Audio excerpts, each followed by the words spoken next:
सदगुरुदेव भगवान की जय हो। श्री सीताराम सरकार की जय हो। श्रीमद् भागवत महात्म्य।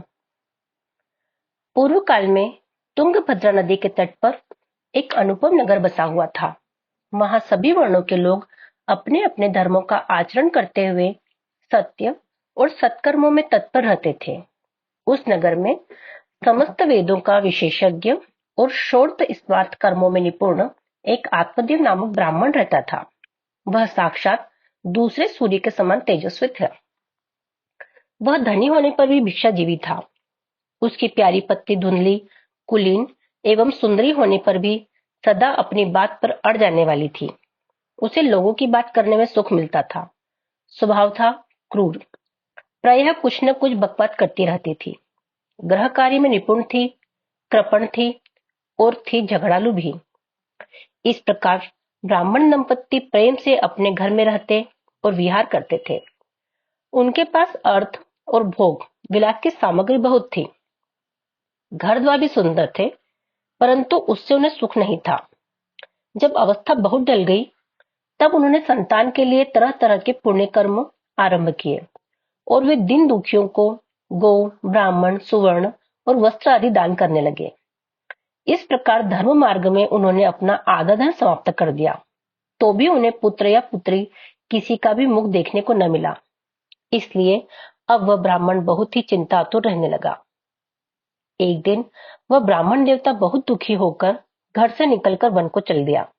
दोपहर के समय उसे प्यास लगी, इसलिए वह एक तालाब पर आया। संतान के अभाव के दुख ने उसके शरीर को बहुत सुखा दिया था, इसलिए थक जाने के कारण जल पीकर वह वहीं बैठ गया। 2 घड़ी बीतने पर वहां एक सन्यासी महात्मा आए। जब ब्राह्मण देवता ने देखा कि जल पी चुके हैं, तब वह उनके पास गया और चरणों में नमस्कार करने के बाद सामने खड़े होकर लंबी लंबी सांसें लेने लगा। सन्यासी ने पूछा, कहो ब्राह्मण देवता, रोते क्यों हो? ऐसी तुम्हें क्या भारी चिंता है? तुम जल्द ही मुझे अपने दुख का कारण बताओ। ब्राह्मण ने कहा, महाराज, मैं अपने पूर्व जन्म के पापों से संचित दुख का क्या वर्णन करूं। अब मेरे पिता मेरे द्वारा दी हुई जलांजलि के जल को अपनी चिंता जनित सांस से कुछ गर्म करके पीते हैं। देवता और ब्राह्मण मेरा दिया हुआ प्रसन्न मन से स्वीकार नहीं करते। संतान के लिए मैं इतना दुखी हो गया हूं कि मुझे सब सुना ही सुना दिखाई देता है। मैं प्राण त्यागने के लिए यहाँ आया हूँ। संतानहीन जीव को धिक्कार है, संतानहीन ग्रह को धिक्कार है, संतानहीन धन को धिक्कार है और संतानहीन कुल को धिक्कार है। मैं जिस गाय को पालता हूँ वह भी सर्वथा बांझ हो जाती है। जो पेड़ लगाता हूँ उस पर भी फल फूल नहीं लगते। मेरे घर में जो भी फल आता है वह भी बहुत जल्दी सड़ जाता है। जब मैं ऐसा अभागा और पुत्रहीन हूँ, तब फिर इस जीवन को ही रखकर मुझे क्या करना है? यूं कहकर वह ब्राह्मण दुख से व्याकुल हो उस सन्यासी महात्मा के पास फूट फूट कर रोने लगा। तब उन यतिवर के हृदय में बड़ी करुणा उत्पन्न हुई। वे योगनिष्ठ थे। उन्होंने उसके ललाट की रेखाएं देखकर सारा वृत्तांत जान लिया और फिर उसे विस्तार पूर्वक कहने लगे। सन्यासी ने कहा, ब्राह्मण देवता, इस प्रजा प्राप्ति का मोह त्याग दो। कर्म की गति प्रबल है। विवेक का आश्रय लेकर संसार की वासना छोड़ दो। विप्रवर, सुनो, मैंने इस समय तुम्हारा प्रारब्ध देखकर निश्चय किया है कि 7 जन्म तक तुम्हारे कोई संतान किसी प्रकार नहीं हो सकती। पूर्व काल में राजा सगर एवं अंग को संतान के कारण दुख भोगना पड़ा था। ब्राह्मण, अब तुम कुटुंब की आशा छोड़ दो। संन्यास में ही सब प्रकार का सुख है। ब्राह्मण ने कहा, महात्मा जी, विवेक से मेरा क्या होगा? मुझे तो बलपूर्वक पुत्र दीजिए, नहीं तो मैं आपके सामने ही शोक मूर्छित होकर अपने प्राण त्यागता हूँ। जिसमें पुत्र स्त्री आदि का सुख नहीं है, ऐसा संन्यास तो सर्वथा निरस ही है। लोक में सरस तो पुत्र पौत्र आदि से भरा पूरा गृहस्थ आश्रम ही है। ब्राह्मण का ऐसा आग्रह देखकर उन तपोधन ने कहा, विधाता के लेख को मिटाने का हठ करने से राजातीत चित्रकेतु को बड़ा कष्ट उठाना पड़ा था। इसलिए देव जिसके उद्योग को कुचल देता है, उस पुरुष के समान तुम्हें भी पुत्र से सुख नहीं मिल सकेगा। तुमने तो बड़ा हठ पकड़ रखा है। और अर्थी के रूप में तुम मेरे सामने उपस्थित हो। ऐसी दशा में मैं तुमसे क्या कहूं। जब महात्मा जी ने देखा कि यह किसी प्रकार अपना आग्रह नहीं छोड़ता, तब उन्होंने उसे एक फल देकर कहा, इसे तुम अपनी स्त्री को खिला देना, इससे उसके एक पुत्र होगा। तुम्हारी स्त्री को 1 साल तक सत्य, शौच, दया, दान और एक समय एक ही अन्न खाने का नियम रखना चाहिए। यदि वह ऐसा करेगी तो बालक बहुत शुद्ध स्वभाव वाला होगा। यूं कहकर वे योगीराज चले गए और ब्राह्मण अपने घर लौट आया। वहां आकर उसने वह फल अपनी स्त्री के हाथ में दिया और स्वयं कहीं चला गया। उसकी स्त्री तो कुटिल स्वभाव की थी ही। वह रो रो कर अपनी एक सखी से कहने लगी, सखी, मुझे तो बड़ी चिंता हो गई है। मैं तो यह फल नहीं खाऊंगी। फल खाने से गर्भ रहेगा और गर्भ से पेट बढ़ जाएगा, फिर कुछ खाया पिया जाएगा नहीं। इससे मेरी शक्ति क्षीण हो जाएगी। तब बता, घर का धंधा कैसा होगा। और देववश यदि कहीं गांव में डाकुओं का आक्रमण हो गया तो गर्भिणी स्त्री कैसे भागेगी। यदि सुखदेव जी की तरह यह गर्भ भी पेट में ही रह गया तो इसे बाहर कैसे निकाला जाएगा। और कहीं प्रसव काल के समय वह टेढ़ा हो गया तो फिर प्राणों से ही हाथ धोना पड़ेगा। यो भी प्रसव के समय बड़ी भयंकर पीड़ा होती है। मैं सुकुमारी भला यह सब कैसे सह सकूंगी।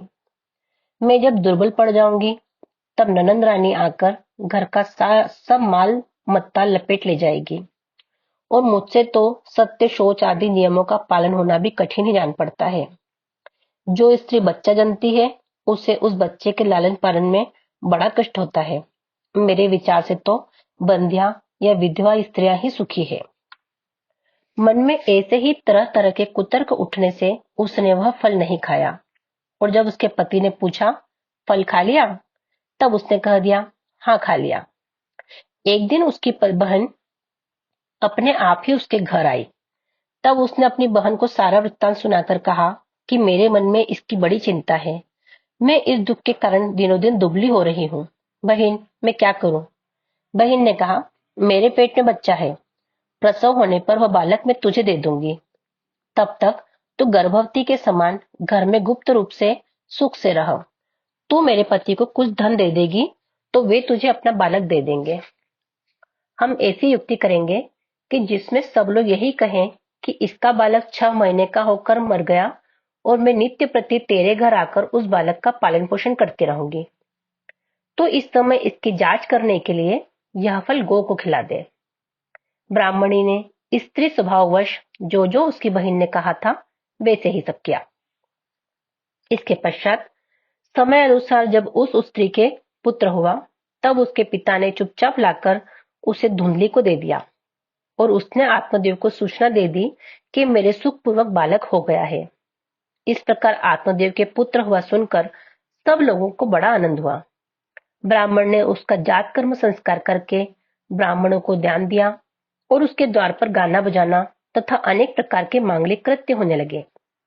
धुंधली ने अपने पति से कहा, मेरे स्तनों में तो दूध ही नहीं है, फिर गौ आदि किसी अन्य जीव के दूध से मैं इस बालक का किस प्रकार पालन करूंगी। मेरी बहन के अभी बालक हुआ था, वह मर गया है। उसे बुलाकर अपने यहाँ रख लें तो वह आपके इस बच्चे का पालन पोषण कर देगी। तब पुत्र की रक्षा के लिए आत्मदेव ने वैसा ही किया तथा माता धुंधली ने उस बालक का नाम धुंधकारी रखा। इसके बाद 3 महीने बीतने पर उस गौ के भी एक मनुष्य आकार बच्चा हुआ। वह सर्वांग सुंदर, दिव्य, निर्मल तथा सुवर्ण किसी कांति वाला था। उसे देखकर ब्राह्मण देवता को बड़ा आनंद हुआ और उसने स्वयं ही उसके सब संस्कार किए।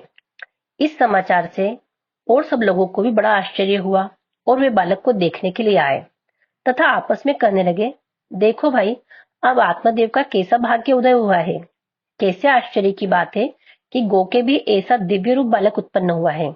देवयोग से इस गुप्त रहस्य का किसी को भी पता न लगा। आत्मदेव ने उस बालक के गौ के से कान थे देखकर उसका नाम गोकर्ण रखा। कुछ काल बीतने पर वे दोनों बालक जवान हो गए। उनमें गोकर्ण तो बड़ा पंडित और ज्ञानी हुआ, किंतु धुंधकारी बड़ा ही दुष्ट निकला। स्नान शौच आदि ब्राह्मणोचित आचारों का उसमें नाम भी नहीं था और खान पान का ही कोई परहेज न था। क्रोध उसमें बहुत बड़ा चढ़ा था। वह बुरी बुरी वस्तुओं का संग्रह किया करता था। मुर्दे के हाथ से छुआया हुआ अन्न भी खा लेता था। दूसरों की चोरी करना और सब लोगों से द्वेष बढ़ाना उसका स्वभाव बन गया था। छिपे छिपे वह दूसरों के घरों में आग लगा देता था। दूसरों के बालकों को खिलाने के लिए गोद में लेता और उन्हें चट कुएं में डाल देता। हिंसा का उसे व्यसन सा हो गया था। हर समय वह अस्त्र शस्त्र धारण किए रहता और बेचारे अंधे और दीन दुखियों को व्यर्थ तंग करता। चांडालों से उसका विशेष प्रेम था। बस हाथ में फंदा लिए कुत्तों की टोली के साथ शिकार की टोह में घूमता रहता। वेश्याओं के जाल में फंसकर उसने अपने पिता की सारी संपत्ति नष्ट कर दी। एक दिन माता पिता को मार पीट कर घर के सब बर्तन भांडे उठा ले गया।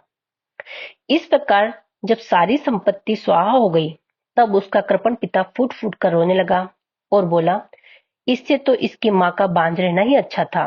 कुपुत्र तो बड़ा ही दुखदायी होता है। अब मैं कहाँ रहूं, कहाँ जाऊं?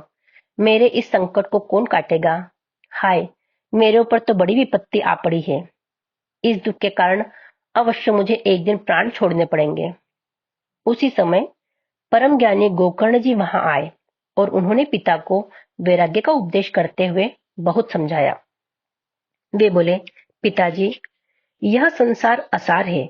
यह अत्यंत दुख रूप और मोह में डालने वाला है। पुत्र किसका, धन किसका? स्नेहवान पुरुष रात दिन दीपक के समान जलता रहता है। सुख न तो इंद्र को है, न चक्रवर्ती राजा को ही सुख है। सुख है तो केवल विरक्त एकांत जीवी मुनि को। यह मेरा पुत्र है, इस अज्ञान को छोड़ दीजिए। मोह से नरक की प्राप्ति होती है। यह शरीर तो नष्ट होगा ही, इसलिए सब कुछ छोड़कर वन में चले जाइए। गोकर्ण के वचन सुनकर आत्मदेव वन में जाने के लिए तैयार हो गया और उनसे कहने लगा, बेटा, वन में रहकर मुझे क्या करना चाहिए, यह मुझसे विस्तार पूर्वक कहो। मैं बड़ा मूर्ख मूर्ख हूँ। अब तक कर्मवश स्नेह पाश में बंधा हुआ अपंग की भांति इस घर रूप अंधेरे कुएं में पड़ा रहा। तुम बड़े दयालु हो, इससे मेरा उद्धार करो। गोकर्ण ने कहा, पिताजी, यह शरीर हड्डी, मांस और रुधिर का पिंड है। इसे आप मैं मानना छोड़ दें और स्त्र पुत्र आदि को अपना कभी न माने। इस संसार को रात दिन क्षणभंगुर देखें।